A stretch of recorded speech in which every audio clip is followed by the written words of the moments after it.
শুভ সকাল আমার প্রিয় বন্ধুরা, সবাই কেমন আছো? আশা করছি সবাই ভালো আছো, সুস্থ আছো, আর আমরাও খুব ভালো আছি।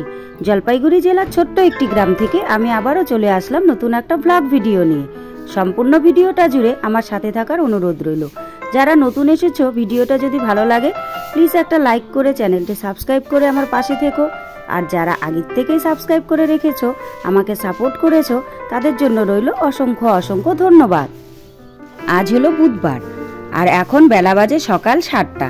আর এখন থেকেই আমি তোমাদের সবাইকে সাথে নিয়ে আজকের ব্লগটা শুরু করে দিয়েছি। আই হোপ কি আজকের ব্লগটা তোমাদের ভালো লাগবে। তো বন্ধুরা দেখো, সকাল সকাল ঘুম থেকে উঠে আগে গেটটাকে খুলে দিলাম। খুলে দিয়ে এবার চলে আসলাম আমি রান্নাঘরের দিকে এসে রান্নাঘরের তালাটাকে খুলে নেব। খুলে নিয়ে তারপর পাপোশগুলোকে সব রোদে দিয়ে দেব। তো রান্নাঘরের তালাটা খুলে নিলাম। আর আজকেও দেখেছো আকাশটা কীরকম যেন একটু মেঘলা মেঘলা, মানে এই কয়েকদিন থেকে আকাশটা এরকম করছে যেন মনে হচ্ছে বর্ষাকালের আকাশ। আর কি বলতো, মানে চৈত্র মাসে এরকম হয়, এবারই প্রথম দেখলাম। এবার মনে হয় বৃষ্টিটা তাড়াতাড়ি নামবে। আর আজকে যেহেতু 7টা বেজে গেছে উঠতে, তাই হচ্ছে বাবু কি করছে বলো তো, উঠোনটাকে ঝাড়ু দিয়ে দিচ্ছে। তো আমার আজকে আর উঠোনটাকে ঝাড়ু দিতে হয়নি, তাই বাদবাকি কাজকর্মগুলো করে আমি একদম ফ্রেশ হয়ে চলে এলাম সোজা রান্নাঘরের দিকে। এসে দুধটাকে গরম বসিয়ে দিচ্ছি, কারণ কর্তামশাই চলে যাবেন। অনেকটাই যেহেতু বেলা করে ঘুম থেকে উঠেছি, তো উনি কফি খাবেন। তো তাই ওনাকে কফি বানিয়ে দেওয়ার জন্য দুধটাকে গরম করে নিলাম। নিয়ে এই যে কফিটাকে বানিয়ে দিচ্ছি। আর আমরা যেহেতু চা খাবো, তো আমরা কিছুক্ষণ পরে চা খাবো। দেখো বাবু আজকে উঠোন ঝাড়ু দিয়ে এখানে বসে আছে। আর আমি আগে না ঘরটা ঝাড়ু দিতে সময় পাইনি, জানো তো, কারণ উনি রেডি হয়ে যাচ্ছে, বেরিয়ে যাবে। তো আগে যদি ঘরটা ঝাড়ু দিতে যাই তাহলে আমার চা করতে দেরি হয়ে যাবে, মানে কফি করতে। তো সে কারণে আমি আগে ফ্রেশ হয়ে নিলাম। ফ্রেশ হয়ে নিয়ে উনাকে কফি বানিয়ে, মানে উনাকে সব রেডি করে দিলাম। উনি বেরিয়ে গেল। তারপর এখন কাজে ধরেছি। তো বাবুকে বললাম, বাবু একটু অপেক্ষা করো, বাসি ঘরটাকে ঝাড়ু দিয়ে নিই। বাবু তো আর ঘর ঝাড়ু দেয় নাই, বাবু শুধু উঠোনটাকে ঝাড়ু দিয়েছে। তাই আমি ঘর দুয়ারগুলো ঝাড়ু দিয়ে নিলাম। ঝাড়ু দিয়ে নিয়ে যে আমাদের সবার জন্য চা করে নিলাম। চা করে নিয়ে তো চলে এলাম আমি বিছানা গোছাতে, কারণ বিছানাটাকে যে মেয়ে উঠে পড়তে চলে গেছে। তো বিছানাটাকে এখন যদি না গোছাই পরে আর সময় পাবো না, কারণ বিছানা গোছানোর কাজটাকে সকাল সকাল করলে না অনেকটাই কাজ হালকা বলে মনে হয়। আর পরপর সাজিয়ে গুছিয়ে কাজগুলো করলে কাজগুলোকে আর কাজ মনে হয় না, জানো তো। তাই হচ্ছে চাটা খেয়ে আগে হচ্ছে বিছানা গুছাতে চলে এলাম। সবগুলো বিছানাকে এক এক করে গুছিয়ে নেব। আর জানলাটা আর খুলছি না, কারণ বাইরে না হাওয়া বইছে, ফুরফুরে দক্ষিণা হাওয়া বইছে। তো সে কারণেই হচ্ছে। আর এই দেখেছো যে পাতাগুলো কীরকম নড়ছে। তারপর এদিকে জল চলে এসছে। তো জল চলে এসছে বলে জল ধরতে চলে এলাম, কারণ জলটাকে তো ধরতে হবে, না হলে কাজ করতে পারবো না। তাই এদিকে জল ধরতে চলে এলাম। এবার হচ্ছে গামলাটাকে বসিয়ে দেবো, গামলাটা ভরুক। আর গামলার মধ্যে যে আগের জলটা আছে সেটা বালতি টালতি যা কিছু আছে সেগুলোতে রেখে দিচ্ছি। আর ভাই ওইদিকে জানো তো সবজি কাটতে বসে গেছে।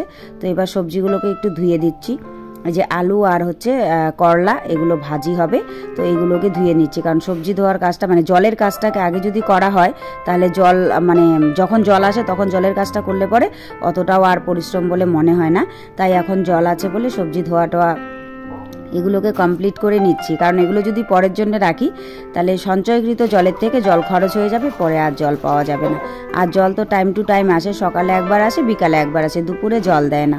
তো দুপুরে অনেকটাই জলের প্রয়োজন, স্নান ধান অনেক কিছু থাকে। তো সে কারণে জলটাকে ধরে রাখতে হয়। ধরে রাখতে গেলে অনেক বাসনের প্রয়োজন। এই যে আমাদের 2টো গামলা, একটা রিং, তারপর হচ্ছে বালতি, এগুলো সব আমরা ভরে রাখি। তারপরেও দুপুরবেলার দিকে জল শেষ হয়ে যায়, জানো তো। তো ধরে তো রাখতেই হবে। আর জলের কাজগুলো যদি সকাল সকাল করে নিই তাহলে আর অতটা জল, মানে ধরে রাখলে অতটা খরচ হয় না। আর এগুলো যদি পরে করি তাহলে এই জলটা খরচ হয়ে গেলে পরে আর জল থাকে না। তাই জলের কাজগুলোকে আগে করে নিলাম। এবার হচ্ছে সবজি টবজিগুলোকে ধুয়ে, বাসন কটা ছিল আর রাতের হাঁড়িটা ছিল, ওগুলোকে মেজে শুকোতে দিয়ে দিচ্ছি। তাহলে জলের কাজ অনেকটাই হালকা হয়ে যাবে। তো এগুলোকে মেজে ঠাকুর ঘরের সামনে শুকোতে দিয়ে দিলাম। শুকোতে দিয়ে এবার চলে এলাম আমি এই ঘরের দিকে। এই ঘরের দিকে এসে এই জায়গাটা অগোছালোভাবে পড়ে আছে, গামছা টামছাগুলো ঝুলে আছে। আর দেখো বলছি না আজকে সকাল থেকে কেমন হাওয়া বইছে, দেখেছো, হাওয়ায় একদম মানে এগুলো সব নড়ছে। তো কালকের কয়েকটা ভেজা জামা কাপড় ছিল, শুকোয়নি। সেগুলোকে এখন দিয়ে দিচ্ছি শুকোতে। আর এই যে দেখেছো, কারণ হাওয়া বইছে তবুও দিয়ে দিচ্ছি, কারণ হাওয়ায় শুকিয়ে যাবে। তারপর ফুলগুলোকে আমি তুলে নিচ্ছি। দেখেছো কি সুন্দর সাদা ফুল ফুটেছে, কারণ কয়েকদিন থেকে বৃষ্টি হচ্ছে তো, আর সাদা ফুলটা বৃষ্টির মধ্যে খুব ভালো ফোটে, তাই খুব সুন্দর করে ফুল ফুটছে। আর গাছে গাছে খুব সুন্দর নতুন পাতা গজিয়েছে। তো তারপর জবা ফুলগুলোকেও তুলে নিচ্ছি। আজকে অনেকগুলোই জবা ফুল ফুটেছে, আর বৃষ্টি পড়ার পর থেকে অনেকগুলো করেই জবা ফুল ফোটে। আর দেখো ফুলের সাজিটা কত সুন্দর লাগছে দেখতে, দেখেছো কত ফুল তুলেছে, আরও কিন্তু গাছে ফুল আছে। তারপর যে কাপড়গুলো রেখেছিলাম কাচার জন্য, সেই কাপড়গুলো নিয়ে চলে এলাম। কাপড়গুলোকে এখন কেচে দেব। আর এখনও জানো তো জল পড়ছে, তো তার জন্য মানে সার্ফ নিয়ে নিলাম, সার্ফে গুলিয়ে কাচবো। আর কয়েকটা জামা কাপড় রং খেলার আছে, তো ওগুলোকে সাবান দিতে হবে। আর মেয়ের সাদা সোয়েটারটাতেও একটু সাবান দিতে হবে। তো জামা কাপড়গুলোকে আগে একটু সার্ফের জলে ভিজিয়ে নিলাম। ভিজিয়ে নিয়ে এবার হচ্ছে এই যে সাদা সোয়েটারটা দেখতে পাচ্ছ মেয়ে, এটাতে সাবান দিতে হবে, কারণ এটাতে সাবান না দিলে আর রক্ষে নেই। এটা তো সাদা জিনিস, আর একদিন পরলেই বাচ্চা মানুষ জানোই তো কি মানে হাল করে দেয় জামা কাপড়ের। আর এই যে প্যান্ট গেঞ্জিগুলো, এগুলো রং খেলে রেখেছে, তো এগুলোকেও একটু সাবান দিয়ে কেচে দিতে হবে।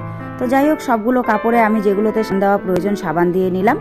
আর সাবান দিয়ে ভালো করে কেচে এবার হচ্ছে চিপে নিচ্ছি আর কি। চিপে নিয়ে ওইদিকে শুকোতে দিয়ে দেবো। তো যাই হোক, আমার জামা কাপড় সব কাঁচা হয়ে গেছে, এখন আমি শুকোতে দিতে চলে এসেছি।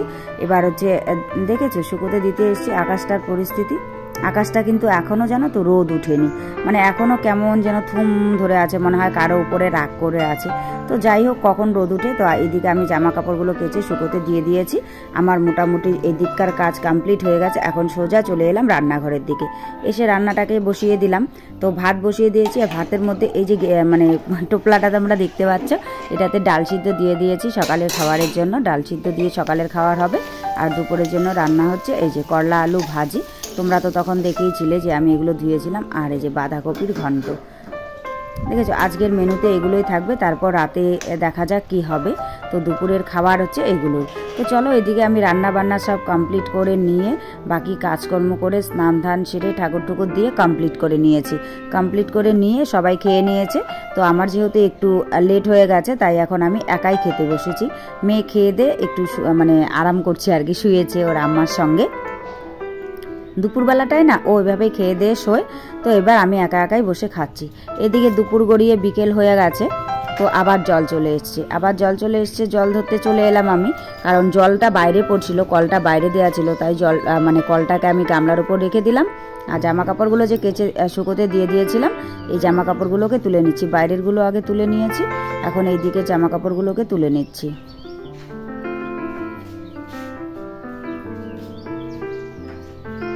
কারণ এই কাজগুলোকে দেখা যায় না, মানে সংসারে জানো তো কাজের কোনো অভাব নেই, মানে একটার পর একটা কাজ লেগেই থাকে। কিন্তু একটু গুছিয়ে কাজ করলে পরে না কাজগুলোকে যেন কাজ মনে হয় না। মানে গুছিয়ে কাজ করাটাই হচ্ছে মেন। মানে যাই করো না কেন, তুমি যদি গুছিয়ে পরপর করে সাজিয়ে করো, তাহলে আর এতটা পরিশ্রম বলে মনে হয় না। তো যাই হোক, আমার কাপড়গুলো তোলা হয়ে গেছে। এবার কাপড়গুলোকে জায়গা মতো গুছিয়ে রাখবো। আর সব কাপড়গুলো না ভালো করে শুকোয়নি, কারণ আকাশটা তো ড্যাম ড্যাম ছিল, সেরকম একটা রোদ্দুর উঠেনি। তাই হচ্ছে কিছু কিছু কাপড় মানে একটু একটু মোটা মোটা জায়গাগুলোতে ভিজে ভিজে আছে। আর মায়ের শাড়িটা মানে শুকিয়েছে, কিন্তু একটু মানে ড্যাম ড্যাম আছে। তো সে কারণে এটা এভাবে রাখছি। কালকে যদি রোদ্দুর উঠে, রোদ্দুরটা একটু দিয়ে তারপর এনে রাখবো। আর এখানে দেখো বললাম না জামা কাপড়গুলো ঝুলে আছে, তাই এগুলোকে একটু গুছিয়ে রাখলাম। আর বাদ বাকিগুলো এদিকে এনে দিচ্ছি, কারণ ওই টারের মধ্যে জায়গা ধরলো না, তাই বাকিগুলোকে এইদিকে নিয়ে এসে দিয়ে দিলাম। আর যেগুলো শুকিয়ে গেছে এগুলোকে এখন গুছিয়ে জায়গায় রেখে দিব। এই প্যান্ট দুটো, এগুলো হচ্ছে আজকের কাঁচা না, এগুলো গতকালকের কাঁচা ছিল, তাই হচ্ছে প্যান্ট দুটো আজকে শুকিয়ে গেছে। আমার শাড়ি টাড়ি যা ছিল সব এগুলো শুকিয়ে গেছে। তো যেহেতু জল এসছে ভরে গেছে, তো রাতের রান্নার জন্য এই এক বালতি জল এই বালতিটা দিয়ে ভরে রাখবো, কারণ রাতে রান্নাবান্নারও জলের প্রয়োজন আছে। বাইরের জলগুলো দিয়ে তো রান্নাবান্না করা যাবে না, সে কারণে এই বালতিটা দিয়ে এক বালতি জল হচ্ছে রান্নার জন্য নিয়ে যাব। আর দেখেছো গামলায় জলটা ভরেছে। আর জলটা এখনও খুব জোরে আসেনি, কারণ বিকেলের জলটা খুব বেশি দেয় না, আর অত জোরেও দেয় না, অল্প অল্প করে দেয়।